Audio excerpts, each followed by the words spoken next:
Hello guys, to summarize yung aming paglalakad ng Japan Tourist Visa sa VFS. Nagpatulong na ako kay Mrs.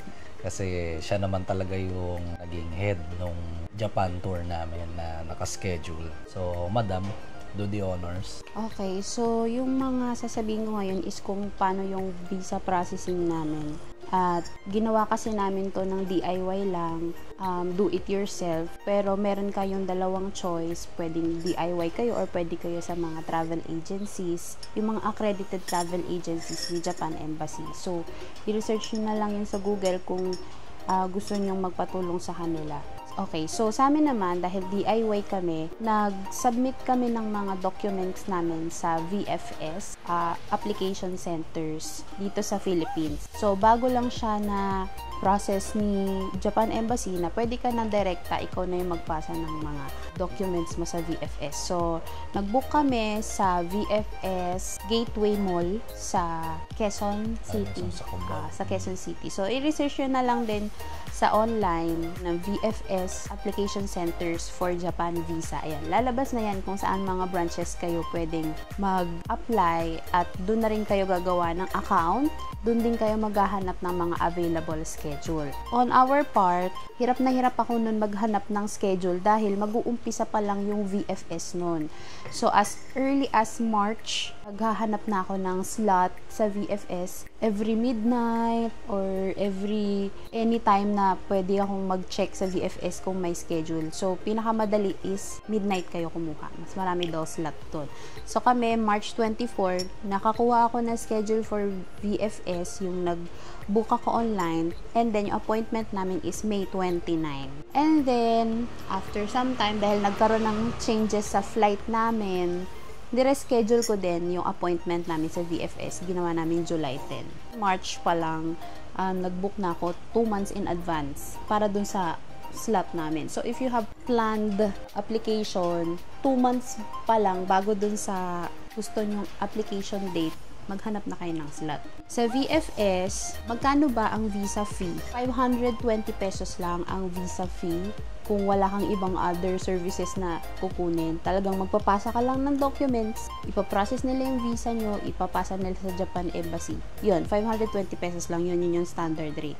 Ngayon, kami naman, meron kami mga additional services na in-avail, which is yung form filling ang tawag. 300 pesos yun per person. Dun is tutulungan kayo nung staff sa VFS mag-fill out nung application forms. Tapos parang i-check din nila kung tama yung mga details na nilagay niya doon sa application form. So, yun yung form filling. Discretion lang namin yun. And nag-add kami ng courier fees, which is 370 pesos. Pero, dahil sobrang excited kami, kahit may courier fees kami, may option ka naman kasing i-pick up. So, bago pa siya ipadala, tumawag na ako sa VFS at pinick up na nga lang namin based dun sa napanood niyo sa video na to. Pinick up na lang namin kahit na nagbayad kami ng courier fees. Yun nga lang, hindi na nila i-refund yun. So, okay lang. At least, nakuha naman namin ng safe yung passport namin. Worth it na rin. So, in total, nakagastos kami ng 1,190 per person para doon sa aming visa application cost. And then, dito naman tayo sa mga documents na pin-prepare namin at sinubmit namin sa VFS. So, dahil tatlong separate na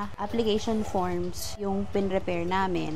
Mada-download niyo yan sa Japan Embassy website. Search nyo lang ulit, Japan Visa Application Form for Tourists. Yan. Tapos yung size ng document. O yan. Sige, dapat ipiprint nyo siya standard sa A4 size na paper. So, pwede naman kayo niyang bumili. Or kapag magpapaprint kayo, dapat i-specify nyo na sa A4 po. Kasi madalas, nare-reject yung application kung mali yung paper size na pinagprintan nyo nitong application form. So, next, meron din kaming pinasang passport bio page. So, yung passport bio page na photocopy ha. Siyempre, i-photocopy nyo and then colored dapat yung pagkaka-photocopy. And then, sa A4 size na paper pa din. Next is, nagsubmit din kami ng birth certificate, PSA from PSA. Tapos, dapat, recent mo pa lang na nakuha sa PSA. Dapat daw, within the year, the year mo pa lang siya kinuha bago mo isubmit sa VFS. Kakakuha mo pa lang siya bago mo ipasa sa sa VFS para lang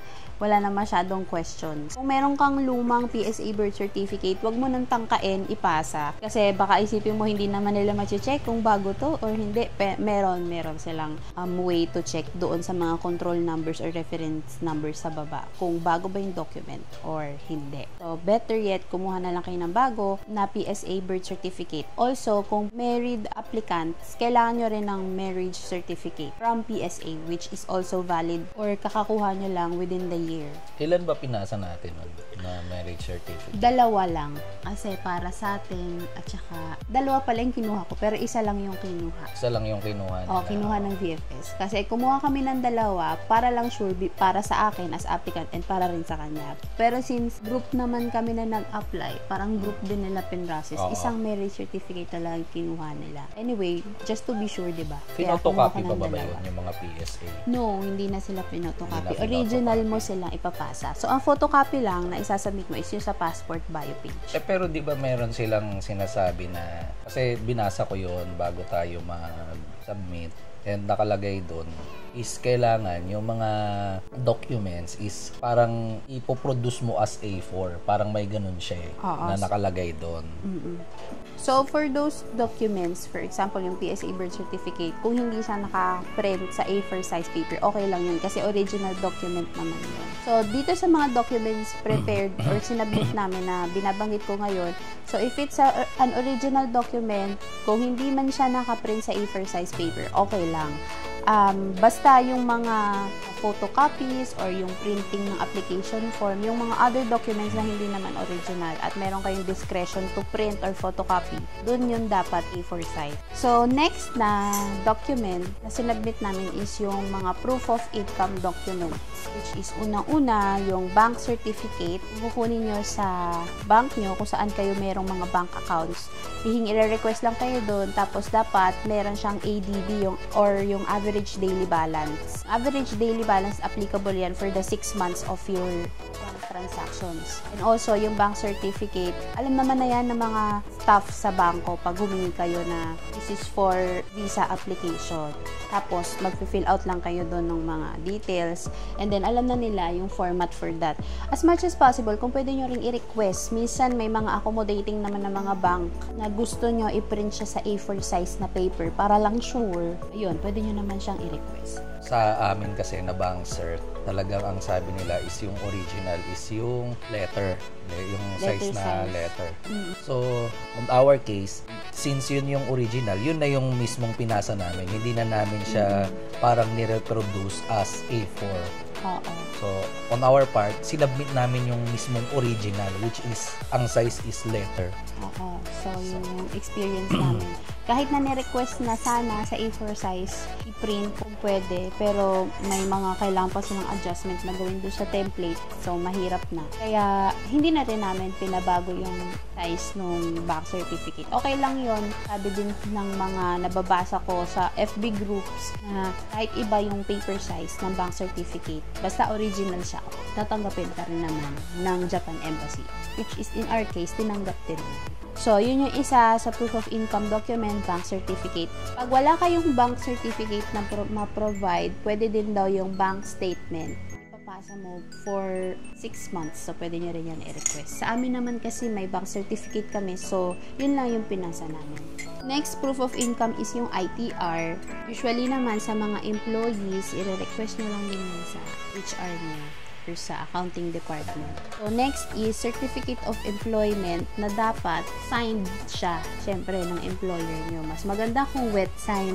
Pero kung e-signed siya or yung digital signed ng employer nyo, okay lang din. Tinatanggap din. Sa amin kasi may ganun yung COE na pinasa ko, digitally signed. So, okay lang din naman daw yun. Then, yung sa akin naman is yung specifically requested ko na may dry seal. Tsaka, yung addressee is yung Embassy of Japan in the Philippines.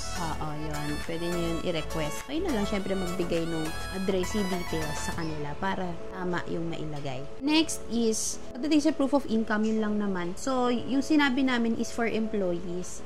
So, yun yung mga proof of income documents na pinasa namin as employed individuals. Next naman na sinubmit namin ay sample itinerary. May standard template na binibigay si Japan Embassy para sa itinerary. Simple lang naman yun, para siyang table na may date, tapos destination, lalagay nyo yung saan yung hotel nyo, tapos yung contact number ng hotel. Tapos hindi naman kailangan na mag-book kayo agad dun sa mga hotels na yun. Pwede naman kayong gumamit lang ng temporary hotel details na pwede nyo ring i-search sa online kung ano yung mga hotels na pinaplano nyo rin na i-avail kapag ka nabigyan kayo ng visa talaga. Masasearch nyo naman yun sa online, copy and paste nyo lang. And then yung itinerary, sa Japan Embassy website kayo mismo mag-check, search nyo lang itinerary template for tourist visa. Tapos sa amin, ang ginawa namin, gumawa lang kami ng 5 days sample itinerary. Simplihan nyo lang, huwag na masyadong details, wala nang mga time, wala nang mga ganun. Basta on this day, ito yung mga destination namin. Kuwari, Tokyo Disneyland, sa gantong day. Tapos, kung saang hotel. Simple lang. Mas simple, mas maganda daw, sabi ng mga nababasa ko sa FB groups. Next naman namin na sinubmit is multiple entry form kung applicable sa inyo yung multiple entry visa. So, meron kasing mga qualifications yun kung pwede kayong mag-apply for multiple entry visa. On our case, applicable kasi siya, meron kaming qualifications doon. So, search nyo lang ulit sa Japan Embassy website or kahit sa Google lang, multiple entry form for tourist visa sa Japan Embassy. So, meron sila dong mga i-check mo na mga box kung ano yung applicable sa'yo. Basahin nyo lang kung ano yung mga qualifications doon, baka may applicable sa inyo. So, sa amin, may nag-apply. So, nag-apply na rin kami ng multiple entry kahit first time lang namin mag-apply. Baka sakali lang. So, thankfully, nabigyan naman kami ng multiple entry visa. Yung multiple entry form namin, kailangan mo siyang mag-submit ka ng supporting document para doon sa qualifications mo. So, for example nga sa akin, meron akong qualifications doon for intellectual figures para sa mga CPAs. Nagsubmit ako ng photocopy ng PRC license ko. So, sa kanya din, nagsubmit din kami ng photocopy ng PRC license niya, applicable dun sa kanyang qualifications. So, ayun po. Ang next naman namin na sinubmit is guarantee letter. So, itong guarantee letter, hindi naman to talaga dapat standard na dapat isubmit. Sasubmit mo lang to kung merong mag-guarantor sa inyo. So, in our case, para sa aming baby, at saka sa akin na rin, ang guarantor namin is siya. So, kumuha kami ng guarantee letter din from the Japan Embassy website. May template for that. Search nyo ulit sa Google, guarantee letter from Japan Embassy website. Tapos, i-fill out nyo lang yung mga forms doon kung sino yung guarantor, tsaka kung sino yung mga i-guarantee niya. Usually, name lang yon. Tapos, ang nakalagay doon name, mga occupation ng guarantor, sino yung i-guarantee niya, tapos wala namang signature section doon. Yun, basta search nyo na lang din and fill out nyo yun. And i-print again sa A4 size na paper. So, dahil may guarantor kayo, dapat magsasubmit din kayo ng mga documents from the guarantor. So, kailangan nyo isubmit yung, una-una, yung proof of relationship nyo doon sa guarantor. So, on our case, dahil spouse ko siya, pwede na yung marriage certificate lang. Tapos, sa baby naman namin, dahil parent naman siya, ang kailangan lang is birth certificate. So, depende na lang kung ano yung relationship niyo sa guarantor. Sa nababasa ko, parang pwede kahit picture na magkasama kayo. Kung hindi talaga kayo masyadong mahirap i-prove yung proof of relationship, parang kahit yung mga picture, pwedeng isend. Another document from guarantor is yung proof of income ng guarantor. So, nagpasa ako sa application ko nung mga bank certificate niya, yung ITR niya, yung COE niya. Ganon din sa anak namin. May sinama kami na ITR niya, bank certificate, at saka COE. So, on his case, tatlo yung bank pinroduce. So, kung magbalak nyo mag-guarantor, dapat multiple copies yung ire-request nyo dun sa kung saan nyo man kailangan siyang kunin. Kung ilan yung gagarantoran nyo, yun yung ipoproduce nyo. So, in my case, dalawa sila plus yung akin. So, tatlo yung nirequest kong COE, tatlo yung pinrepair na ITR, BIR and yung bank cert. Yung bank cert naman is dahil dalawang bangko yun, so tag-tatlo yun. Tag-tatlo, oo. So, yun. Paano kung meron kayong guarantor? Kailangan mo pa bang mag-submit ng mga proof of income mo? In my case, dahil meron pa rin naman ako source of income, kahit na may guarantor ako, nagpasa pa rin ako ng mga proof of income details ko para lang mas maging strong yung application ko. Pero standard, kung meron ka namang guarantor, pwede nang wag ka nang mag-submit ng mga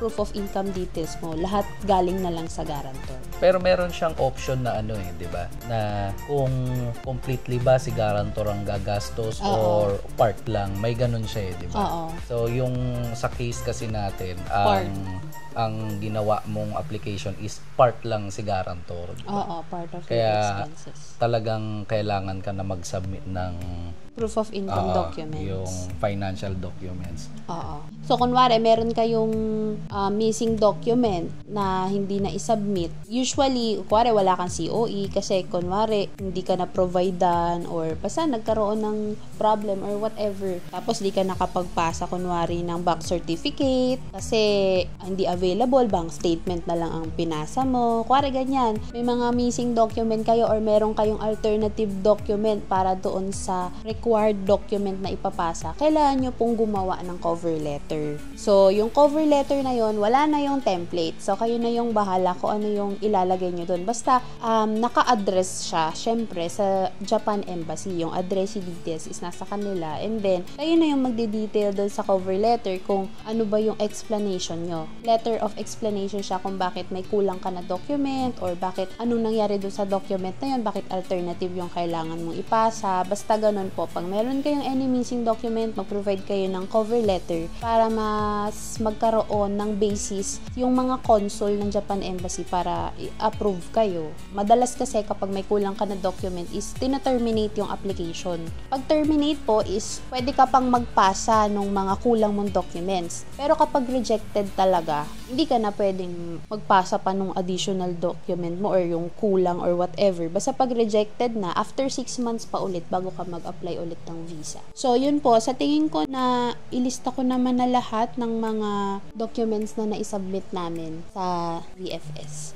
And then, yung schedule naman kung gaano siya katagal na process is July 10 kami nagpasa. Tapos, July 15 sa website lumabas na ready na yung passport. Oo, for collection. Tapos July 16 July 16 pinick up na namin yung yung mga passport namin sa VFS. So, ang sinabi naman talaga nilang standard time is 6 working days. Pero depende pa din 'yon sa dami ng mga nag-a-apply dun sa season ng application nyo sa Japan Embassy. Usually, kung wari, ang season na pag-a-applyan nyo is around cherry blossom, yung kumbaga spring season or autumn season, yun talaga yung pinaka maraming tourist sa Japan. So, i-expect nyo na rin na mas matagal yung magiging visa processing sa Japan Embassy. So, matatagalan. Minsan, nagtitake siya ng 1 to 2 months. So, kailangan yung ilagyan ng allowance yung inyong application na hindi kayo madedelay doon sa kung may naibok na kayo ng mga hotels. Yun lang naman. Sa amin kasi summer kaya summer talagang, yung summer yung season. Mabilis. Konti yung interested na pumunta. Mag-apply. Oo. Konti lang nag-a-apply. Kaya mabilis lang. Anyway, that's about it, Yes. Sana nakatulong tong video namin sa pag-a-apply nyo ng Japan visa. Siyempre, sana ma-approve din kayo ng Japan visa para pare-parehas tayong makapunta sa Japan. So, kung meron kayong tanong and kaya rin naman naming sagutin, so feel free na i-comment dun sa baba. Then, subukan nating sagutin kung alam namin yung sagot. So, yun lang. Yun lang. Wala ka bang special things dun sa groups? Oo nga pala. Thank you so much sa mga FB groups na pinag-joinan ko. Marami akong natutunan doon. Lagi lang akong basa ng basa. Kahit di pa kami nakapag-book ng ticket noon, yung nangangarap pa lang ako na magpunta ng Japan, nagbabasa na agad ako doon. So, thank you doon sa mga FB groups. Search nyo lang Japan Visa Groups, DIY Japan Visa Guide, ganyan. Search nyo lang sa online. Mag-join kayo sa mga public groups yan. Marami kayo matututunan. So, thanks to those Facebook groups. Tsaka maganda, di ba, yung yung merong kang group na pwede mong i-post anonymously yung profile nyo. Magpapatulong oo, ka. yung mga I-assess. yung mga eksperyensado na doon i-comment kung goods, Kung may kulang. kung may kulang. So Oo. malaking bagay siya. Kung magbibigay sila ng tips para mas maging strong yung application mo. Yun lang naman. Thank you sa pagnood and yung sunod na namin See you guys on our next vlog sa Japan. sa Japan na. So parang lumalabas part 1 to. Part 1. Alright. Bye.